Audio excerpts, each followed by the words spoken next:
I'm Abe Peck, editor-at-large of Inside Unmanned Systems, and we're here with Joe Segato, who's an account executive at Deep Trekker.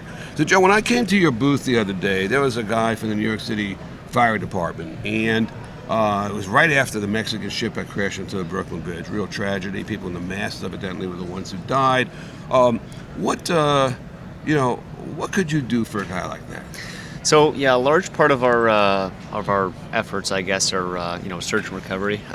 Obviously, in today's day and age, tragedies happen, like the recent one in New York, but also, for instance, like the Baltimore Bridge a couple years ago.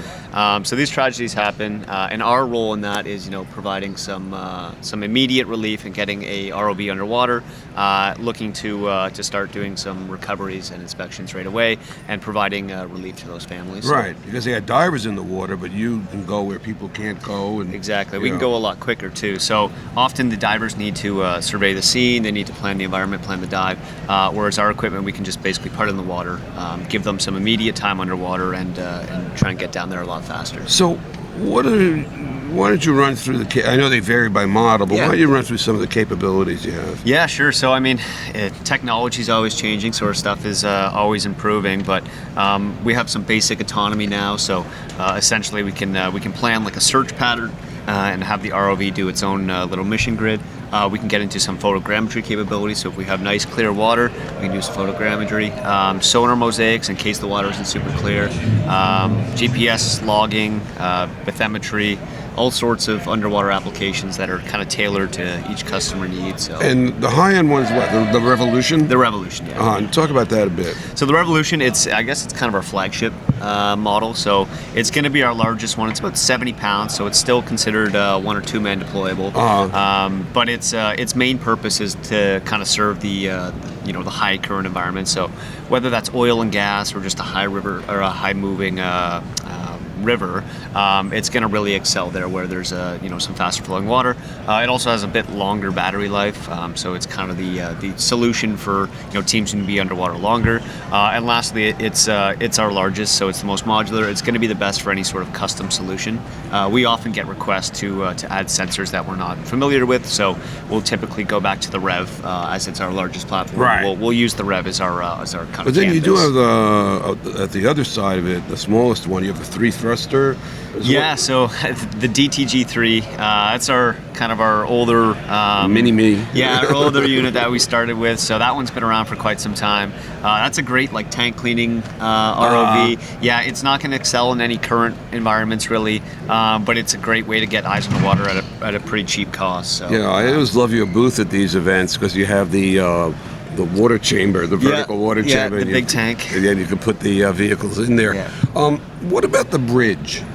The bridge, your technology. So bridge is our. I guess it's a code name for our software. So we actually develop all of our own software, and whether that's how the sensors integrate with each other. So again, we have multiple sensors on the ROVs. The bridge is kind of the thing that connects all those sensors, and then also it's our user interface. So what you see when you're controlling the ROV is our bridge platform. Okay. Yeah, so it's essentially the brain of the ROV. Is kind and of the then at the other end of that, when you deliver a report. Let's say it's a Revolution, what's the customer get?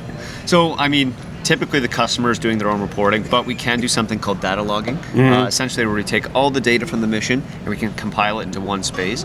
So whether that data is, steel thickness, depth, tied to a GPS location, we can take that information, put it on essentially an Excel sheet, and have that information readily available. It's all time-stamped, and then we can also combine that information with the pictures, the videos, and the sonar footage we take, and all of that is time-stamped. So it's deep and clear at the same time. Exactly. Just like you like the water to be, right? There you go. Right. Yeah. Yeah.